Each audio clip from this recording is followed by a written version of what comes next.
Ferreira na área. Hoje eu vou fazer um vídeo aprofundando um pouco mais sobre o tema de Bitcoin e falando sobre questões um pouco mais técnicas, mas eu quero fazer esse vídeo para pessoas que não têm conhecimento técnico. Tentar fazer um vídeo um pouco mais leigo, vamos dizer assim, tá? Para conseguir fazer isso na minha cabeça, tá? Eu acho que a melhor forma de conseguir explicar o Bitcoin é comparar ele com o sistema fiduciário que a gente tem, né? Dos bancos e tudo mais. Então vamos começar do começo, né? Como é que funciona o nosso sistema fiduciário? A gente tem entidades que controlam o acesso e a custódia do dinheiro, né? Que são os bancos. Os bancos, na sua essência, eles têm a função de receber depósitos, né? Então você vai lá e deposita o seu dinheiro, seja no caixa, seja num banco 24 horas, né? Num token 24 horas você consegue depositar esse dinheiro. Esse dinheiro ele passa do meio físico, né, de uma nota, para um registro dentro de um banco de dados que é gerido pelo banco, né? Então cada banco tem o seu próprio sistema que faz a gestão. Então, na essência, o banco ele tem essa função de fazer a custódia do dinheiro, né? De ter a custódia da sua carteira, né? Então, quando você abre, para você conseguir transacionar dentro do banco, você precisa fazer uma conta. Para você fazer essa conta, você precisa enviar uma série de documentos ou ir até uma agência daquele banco para você poder criar essa conta, e aí você recebe lá o número da agência, a conta e tudo mais, e aí você começa a ter acesso ao sistema do banco. E aí, tendo acesso a esse sistema, você consegue fazer, né, o depósito, você consegue fazer transferência para outras pessoas. Até pouco tempo atrás, as únicas formas que a gente tinha de transferência era por TED Doc, né? Não sei se vocês lembram, antes do Pix, né? E aí o Pix é uma coisa nova que foi criada justamente nessa linha, e tem muita coisa de cripto dentro do Pix, tá? A estrutura de como é que o Pix funciona, tem muita coisa do universo cripto ali dentro. E aí o banco, ele é o responsável por garantir que as transferências elas não vão ser duplicadas. Então, se eu tenho um saldo na minha conta, eu faço essa transferência, o banco ele tem que garantir sistemicamente que esse dinheiro, quando ele for transferido, ele não vai constar também um saldo na minha conta, né? Então, o banco ele precisa fazer necessariamente essa gestão da duplicidade do saldo, né? E também o banco tem a função de fazer uma comunicação com os outros bancos, né? Ele tem que desenvolver tecnologia de comunicação com os outros bancos. Então, pense assim, cada banco tem o seu próprio sistema, que foi criado há muito tempo atrás, né? No começo ali da informatização, os bancos começaram a criar esses sistemas. Esses sistemas, cada banco tem o seu próprio sistema, tá? E aí foram criados mecanismos para conseguir fazer comunicação entre esses sistemas, né? Então o Itaú ele tem uma forma de se comunicar com o Bradesco, que tem como se comunicar com outro banco qualquer aí, o Nubank e tal. E no final, todos esses sistemas eles se comunicam com o Banco Central. A função do Banco Central aqui no Brasil, pelo menos, né? Ele tem a função mais regulamentadora do negócio, né? Ele faz a gestão das regras que os bancos precisam seguir, né? As regras de reserva fracionária, de emissão de moeda, de taxas de juros e tudo mais, né? O Banco Central ele serve mais ou menos para isso, mas existem outras funções também que são agregadas ao Banco Central ali, né? No final, basicamente todas as informações de transação que estão acontecendo em todos os bancos, alguma hora vai para o Banco Central para ele validar essas transações, e também ele sabe, né, tem um relatório ali de que todo mundo está fazendo e tudo mais. No Bitcoin isso não é muito diferente, vou ser muito sincero, o Bitcoin ele foi criado com base nessa estrutura, né? Ele foi criado com base nessa estrutura, então o Bitcoin ele é dividido em partes, tá? Vamos entender isso. Primeira parte que é fundamental para o funcionamento do Bitcoin é a rede, que a gente chama de network, né? A rede. Qual é a função da rede? A função da rede é ter um histórico um histórico de tudo que está acontecendo em real time, mais ou menos assim, no mercado, para o banco, seria mais ou menos o registro de transferência, né? Tem quando você agendava um TED de uma conta para outra, né? Esse agendamento que ainda não foi consolidado, né? Que seria consolidado no dia seguinte, por exemplo, entra para uma coisa chamada fila, né? Uma fila de transação que vai sendo executado à medida com que o sistema aguenta e tal. A rede ela faz exatamente isso. Ela pega a transação que todo mundo envia no mundo inteiro e enfileira essas transações para que essas transações sejam validadas. E aí a rede ela não tem a capacidade de fazer a validação dessas transações. A gente vai entender mais para frente que quem faz a validação da transação são os mineradores, né, que a gente chama, que são os caras que vão realizar o Proof of Work, né, a prova de trabalho. E aí a gente vai entender que aqui começa a diferenciar um pouco, né? Porque no modelo tradicional de bancos, o banco ele é o responsável pela fila e também responsável pela validação desse negócio, né? Os computadores internos do banco que realizam essa validação. No caso do Bitcoin, não. A rede ela recebe essas informações e ela transmite essas informações, mas ela não valida, tá? E aí a rede tem outros papéis também. A rede, ela que vai ser a responsável por consolidação. Só que como a gente está sempre, todo mundo que fala sobre Bitcoin fala, a rede é descentralizada. Então, como que você faz para essas transações que estão sendo enfileiradas sejam validadas pelos mineradores e depois elas sejam consolidadas num histórico, né, num banco de dados, que no caso do banco de dados do Bitcoin e de outras criptomoedas, a gente dá o nome de blockchain por causa da estrutura que ela foi feita, né, que é uma estrutura de blocos encadeados. Quando eu for falar um pouco mais sobre mineração, vai ficar mais claro por que tem esse nome, né, blockchain, né? Mas a blockchain ela é basicamente o banco de dados da rede, tá? Mas não é um banco de dados que fica centralizado em algum lugar. No caso dos bancos, esse banco de dados ele fica em algum servidor ou alguns servidores espalhados aí e ele tem essa função de gravar, né, as informações de transferência. Então, quando eu faço uma transferência para uma pessoa com TED, com DOC ou até com Pix, o banco ele grava essa informação dessa transferência para me conseguir consultar no meu extrato, por exemplo, né? E esse banco ele é gerido pelo banco, né? Esse banco de dados ele é gerido pelo banco e o banco é responsável por manter a integridade dessas informações que estão lá. No caso do Bitcoin, essa blockchain, né? Esse banco de dados que se chama blockchain, ele é um banco que é replicado em todo o mundo que tem o software do Bitcoin.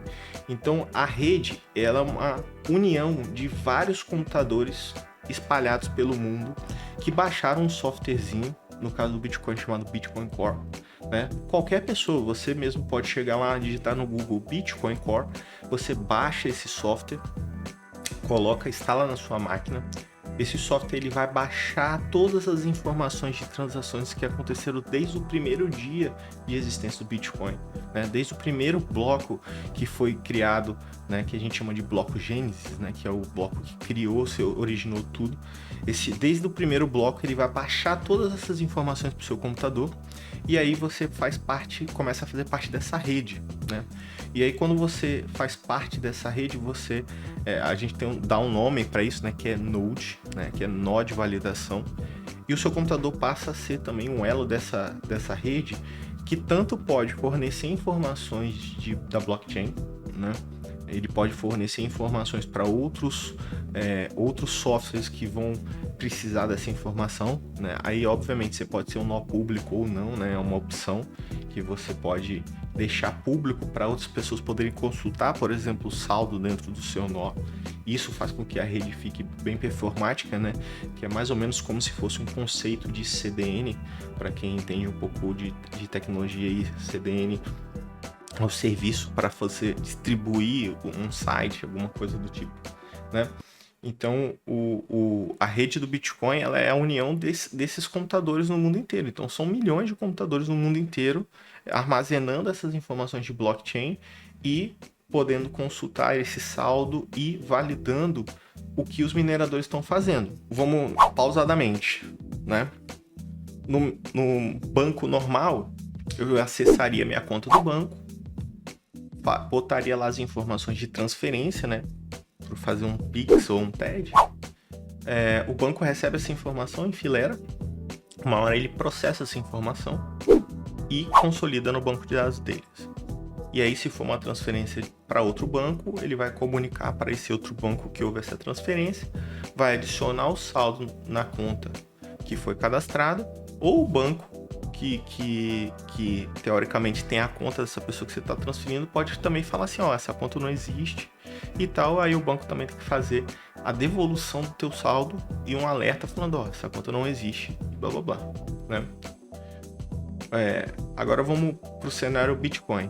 Você pegou e você falou assim, eu quero fazer uma transferência para uma conta, né? Que no caso do Bitcoin é para uma wallet.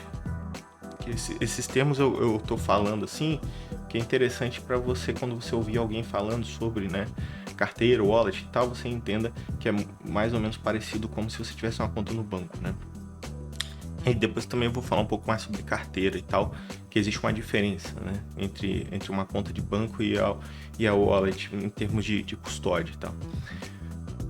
Eu falo que eu quero fazer uma transferência para uma carteira específica, eu preciso me conectar a um dos nós da rede, né? Então eu posso utilizar o meu próprio nó, eu posso baixar o Bitcoin Core, instalar no meu computador e utilizar ele mesmo para poder se comunicar com a rede. E aí eu vou mandar uma ordem. Essa ordem, né, ela vai gerar um número de rastreio, vamos dizer assim, né, que é o código TX. Esse código de rastreio ele vai ser espalhado pela rede, né? Todas as informações da transferência vão ser espalhadas pela rede, e aí a gente precisa esperar que os mineradores recebam essa informação dessa transação através da rede e criem um novo bloco com essa transação junto, tá? E aí mais para frente a gente vai entender que o Bitcoin ele foi criado de uma forma para incentivar os mineradores a dar prioridade a quem está pagando mais nessa transferência, né?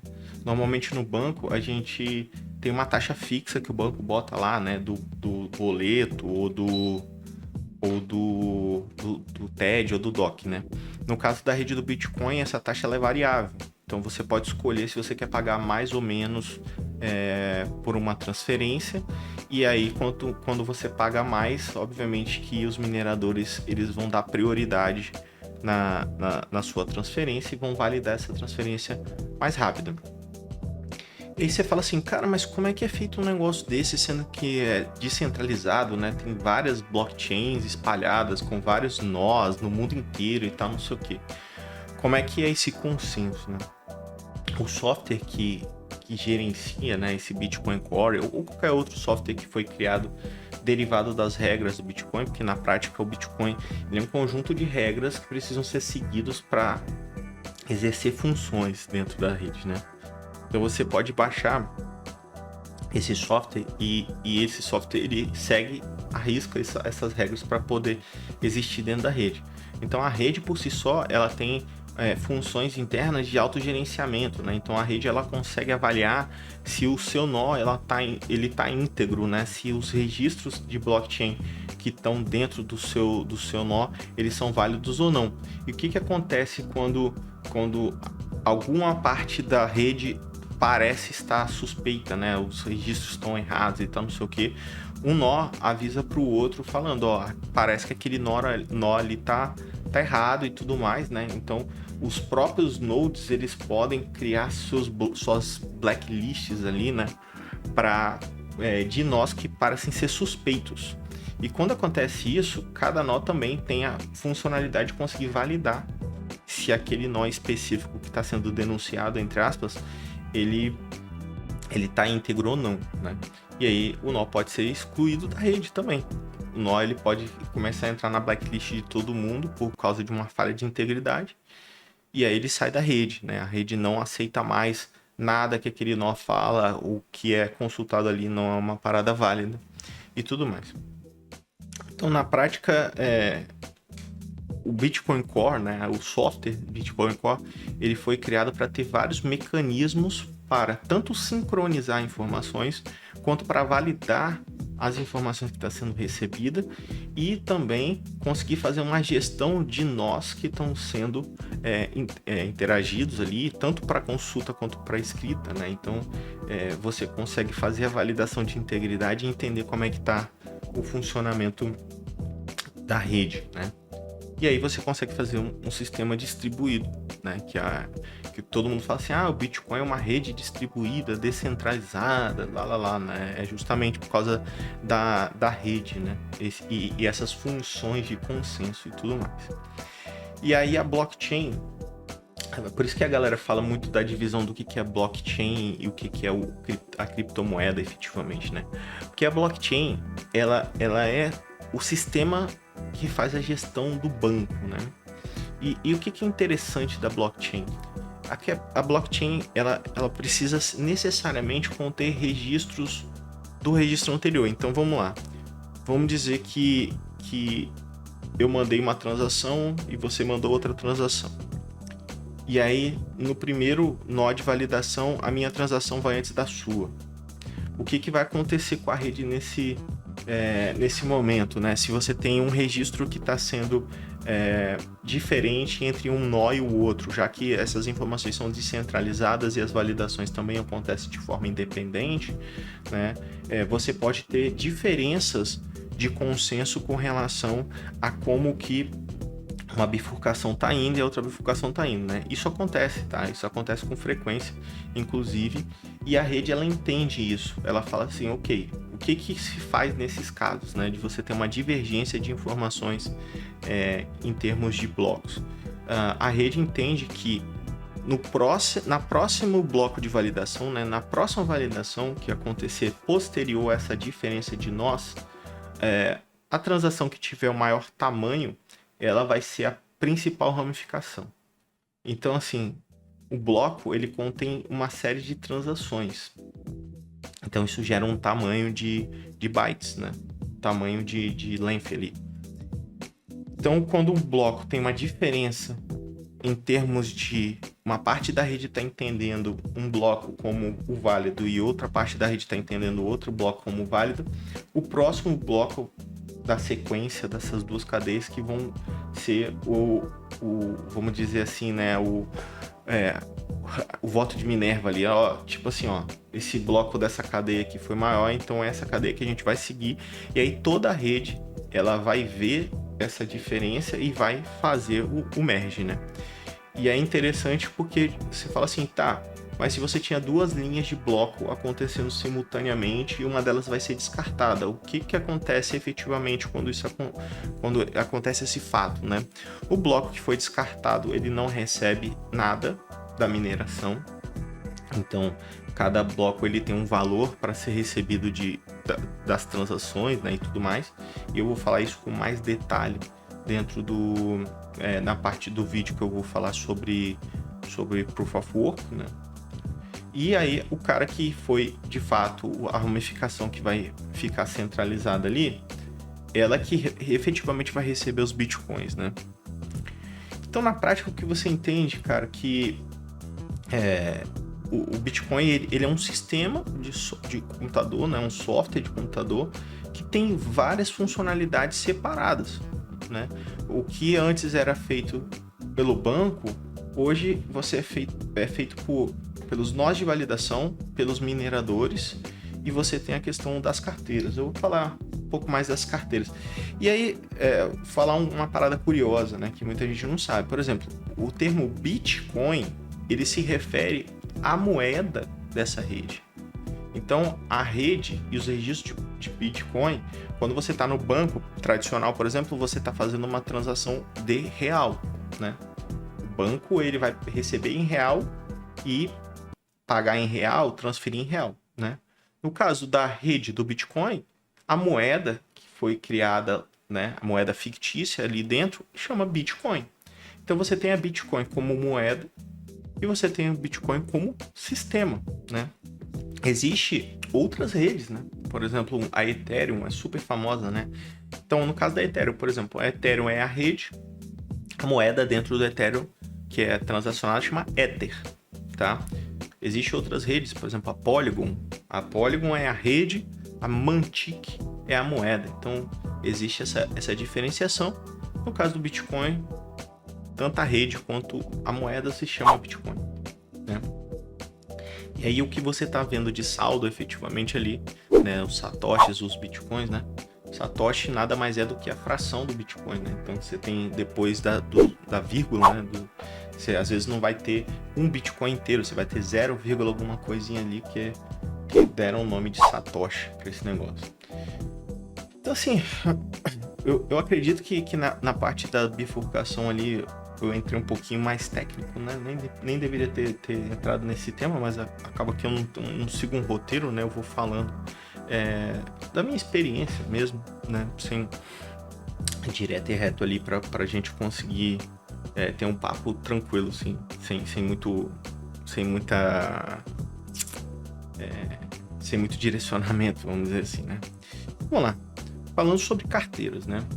No mercado tradicional a gente tem abertura de conta, né? A gente vai lá, abre a conta, né? Manda os documentos e tal, a gente tem uma conta que é gerada pelo banco e tudo mais. No caso do Bitcoin, das criptomoedas, foi criado um sistema que você não precisa ter uma identificação para a criação de uma carteira. Inclusive, você consegue criar carteira com base em palavras aleatórias, né? Esse sistema é muito interessante. Ele é muito interessante por quê? Porque ele criou, né, o Satoshi Nakamoto lá, ele criou uma forma de você conseguir criar uma carteira até mesmo no papel e na caneta. Tudo bem que você precisa saber um pouco de matemática, um pouco de algoritmo para você fazer isso, né? Não é uma tarefa tão trivial assim e tal. Porque se você for efetivamente fazer a carteira Paper Wallet, você depois vai ter que pegar essas palavras-chave e jogar num sistema para gerar a Private Key, né? E a carteira do Bitcoin, ela é uma carteira, uma conta, né? Que, como não tem uma entidade gerando, né? Você não tem, por exemplo, um banco gerando essa conta, você não tem a possibilidade de recuperação de senha dessa conta, tá? Então, o que acontece quando você esquece a senha do seu banco? Você vai lá no banco, seus documentos de identificação, alguém vai fazer um reset lá da sua conta, você vai no autoatendimento e gera uma conta nova, uma senha nova, não é isso? Né? No Bitcoin isso não existe. Você gerou a sua carteira, você vai ter as suas palavras-chave lá, né? Que é uma senha, de certa forma, tá? Ainda existe a possibilidade de você botar uma passphrase, né? De você botar uma senha efetivamente dentro dessa wallet. E aí, se você perder essas palavras-chave, querido, já era, entendeu? Já era. Não tem como você recuperar, não tem para quem ligar, não tem o que fazer, tá? Então, perdeu. Aí, como tem muita gente que não gosta desse sistema, porque efetivamente ele é complicado, né? Existe hoje empresas que fazem a custódia das wallets para você. Então, por exemplo, eu não quero fazer a custódia da minha wallet porque eu não tenho segurança, eu acho que eu vou perder esse negócio e tudo mais. Pô, eu posso entrar numa exchange, né, que é o nome dessas empresas, e posso criar uma conta para mim com o meu e-mail e com a minha senha, que eu não tenho acesso direto ao private key das carteiras e eu tenho todas as carteiras de todas as moedas. Qual é o contraponto de você utilizar uma exchange, tá? Aí também uma hora eu vou falar mais sobre a exchange, porque a exchange ela engloba várias coisas, tá? Se eu fosse fazer um comparativo com o mercado tradicional, a exchange ela é como se fosse um banco e uma bolsa de valores e uma casa de apostas e mais um monte de coisa junto, tá? Isso é uma exchange. Mas prioritariamente uma espécie de banco, né? Então lá dentro da exchange você consegue criar uma conta, você não precisa fazer a custódia, porque a exchange vai fazer a custódia para você. Você consegue transferir moedas tanto fiduciárias quanto cripto, de uma forma simplificada, e você consegue converter essas moedas, né? Por isso que tem uma espécie de casa de câmbio, né? A casa de câmbio barra bolsa de valores ali, e você tem o pareado de moedas, né? Então você tem as cotações de moedas, por exemplo, Bitcoin para o dólar, Bitcoin para euro, Bitcoin para real e tudo mais, e você consegue fazer a transferência, né? O split de uma para o outro. Então por isso que hoje você consegue simplesmente ter o Bitcoin e você consegue pagar todas as suas contas usando o exchange, por exemplo. Né? Porque você vai trazer do Bitcoin, converte para a moeda fiat que você precisa e paga o que você precisar pagar e tudo mais. Mas qual é o problema de você usar uma exchange, né? Normalmente a exchange, para ela funcionar num país, ela precisa ser regulamentada pelas leis daquele país, né? Então aqui no Brasil, por exemplo, para uma exchange funcionar aqui, ela precisa hoje fornecer todas as informações de transações e custódia de valores que ela tenha relacionado ao seu CPF. Então você vai precisar fazer um KYC, né, que você vai precisar mandar sua documentação, sua comprovante de residência, seu passaporte e tudo mais para a criação de uma conta, assim como é feito para você criar uma conta de banco, né? E outra coisa, né, o judiciário brasileiro, ele tem acesso à tua conta como se fosse uma conta de banco. Então, eu tô tranquilo porque eu tenho Bitcoin, tá, mas eu tenho Bitcoin na Binance, que o governo brasileiro simplesmente pode mandar um ofício lá para a Binance e falar, ó, pega esse Bitcoin desse maluco aqui, transfere para real e manda para essa conta judiciária. O governo brasileiro pode fazer isso, tá? Então, se você está pensando em utilizar Bitcoin ou qualquer outra moeda para você poder ter uma garantia de não perder o seu dinheiro em hipótese alguma para uma ação judicial, né? Você jamais vai manter a custódia dos seus ativos dentro de uma exchange. Você obrigatoriamente vai precisar aprender a fazer a gestão de uma wallet, não precisa necessariamente ser uma paper. Hoje em dia você pode baixar uma wallet dentro do seu celular, no seu computador, ou ter um negocinho chamado hard wallet. Vou até mostrar uma aqui para você. Isso aqui é uma hard wallet. Isso aqui é uma Trezor. Isso aqui é como se fosse um pendrive, vamos dizer assim, mas ele faz a gestão das carteiras. Mais para frente, se vocês gostarem do conteúdo aí, eu posso falar como é que isso aqui funciona, tá? Existe vários tipos de hard wallet, não só a Trezor, tá? Mas basicamente isso daqui faz com que você consiga ter a custódia dos seus ativos, você tem uma interface amigável para conseguir fazer as transferências e transações. Inclusive a Trezor também você consegue fazer swap das moedas, né? Você consegue converter de uma moeda para outra usando a rede de swap deles. E você está totalmente protegido desse controle estatal aí que pode pegar seus ativos de cripto que esteja nas exchanges.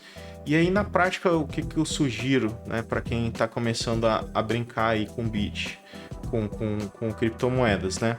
Cara, aprenda como é que faz a carteira, como é que faz a gestão dessa carteira, né?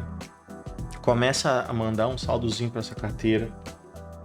Quando você precisar mexer, fazer compra, venda de ativos, obviamente você vai passar para a exchange, faz a compra e volta para sua carteira cold wallet. Não deixa isso dentro da exchange, né? A exchange ela tem que servir como uma ponte para você poder transferir e mudar a moeda de uma para outra e tal.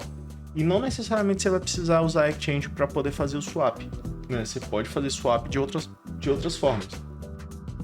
Mas aprenda a utilizar. Da mesma forma como você teve que aprender a utilizar o sisteminha do banco, né? Aprenda a utilizar. É um pouco mais complicado porque você tem que fazer a custódia da sua carteira? Sim, tem mais risco. Se você não for uma pessoa que responsável por essas informações, né? Não armazenar isso de uma forma confiável, vamos dizer assim, você vai perder. Você vai perder e você não vai ter para quem recorrer. Mas de todos os sistemas que a gente tem hoje no mundo, esse é o sistema mais confiável, porque não tem como ninguém simplesmente chegar lá e tomar de você o seu dinheiro. Então, para quem viu o meu último vídeo que eu contei a história lá, né, do que aconteceu comigo, esse tipo de coisa que aconteceu não seria possível se meu dinheiro já tivesse em criptomoeda. simplesmente o judiciário ele tem um poder limitado. Ele está limitado ao que está em território brasileiro, aos bancos que são de território brasileiro. Por exemplo, nenhum juiz aqui do Brasil pode simplesmente emitir uma ordem para um banco dos Estados Unidos para poder fazer o bloqueio ou a transferência de saldo de alguém que tenha dinheiro lá. Isso é um problema diplomático gigantesco, né? Tem alguns países que têm acordos, né, para conseguir fazer isso e tal, mas não é uma coisa simples. É muito mais simples o juiz, qualquer juiz que seja, poder pegar o seu dinheiro que está no Brasil, porque ele manda o ofício direto para o banco e tchau, né? Agora, no caso do Bitcoin, se esse dinheiro não está dentro de uma exchange, esquece, não existe a possibilidade disso acontecer. Não existe a possibilidade nem de ser identificado que aquela wallet pertence a você, tá? A única forma de alguém conseguir associar efetivamente a uma wallet é se você identificar a carteira, porque tem como você identificar, ou se você faz transferências frequentes de uma wallet para uma exchange, né? Você cria uma certa associação dessas duas contas, mas não necessariamente é uma prova concreta de que aquela carteira pertence a você. Pode ser que você receba dinheiro de uma instituição, você trabalha para fora e tal, não sei o que, os caras te pagam em cripto, né? Enfim, então como não tem uma certeza 100% e também não tem um acesso, não tem como ninguém roubar o dinheiro que é seu, né? Então eu acho que é super interessante começar a pensar nisso. Esse vídeo tá ficando um pouquinho longo demais do que eu pensava que ia ficar, né? Estamos com 30 minutos. Vou fazer um segundo vídeo falando sobre Proof of Work, tá? Prova de trabalho. Porque eu comecei a dar um review geral sobre rede, sobre Bitcoin, mas o Proof of Work ele é fundamental. Entender como é que o Proof of Work funciona é fundamental para entender por que o Bitcoin é tão seguro. Por que o Bitcoin até hoje nunca foi hackeado, tá? E para a gente conseguir entender isso, a gente precisa entender o Proof of Work. E uma coisa que vocês vão entender depois disso é que qualquer criptomoeda que não é Proof of Work, ela não é descentralizada.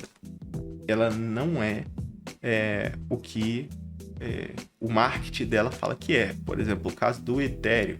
O Ethereum ele era Proof of Work, ele mudou para Proof of Stake e perdeu totalmente a sua descentralização. Uma hora, eu já tenho vários vídeos aqui no canal falando sobre Ethereum, né? Eu sou totalmente averso ao Ethereum. Eu acho que o conceito de smart contracts é muito maneiro, mas o problema do Ethereum é que ele tem um dono, ele tem donos, né? E aí, isso daí faz com que a rede não tenha confiabilidade nenhuma. Eu não tenho nenhum ativo em Ethereum. Eventualmente eu uso, né, stablecoins em Ethereum, mas não é a minha predileção de estar fazendo isso, né? Eu tenho uma aversão hoje ao Ethereum gigantesca por causa das decisões que o criador, o dono do Ethereum toma, né? Enfim, mas eu acho que é um papo que se estende muito aí pra gente conseguir passar num vídeo. Quem tiver interesse, dá uma olhada aí no canal, tem vários vídeos falando sobre Ethereum, né? Eu acho que esse é o primeiro vídeo que eu falo sobre Bitcoin efetivamente, né? Mas, não, o segundo, né? Porque eu gravei um falando sobre por que eu comecei a usar Bitcoin. E aí no próximo vídeo eu falo sobre Proof of Work. É interessante, eu tô tentando fazer de uma forma... E aí, pô, comenta aí no vídeo aí embaixo aí se realmente a minha explicação ela tá começando a clarear um pouco as suas ideias, né? Ou se ainda tá muito difícil de entender, porque obviamente que cada um vai ter uma forma diferente de conseguir gerir essas informações. São muitas informações, né? Ou, pô, não entendi direito uma palavra aí que você falou, né? Pô, dá uma pesquisadinha no Google. Se você efetivamente não conseguir achar ou entender o que eu falei aqui, bota nos comentários aí que eu respondo tranquilamente, tá? E aí eu vou ficando por aqui. Espero que você esteja gostando aí do conteúdo. A gente se vê numa próxima. Valeu!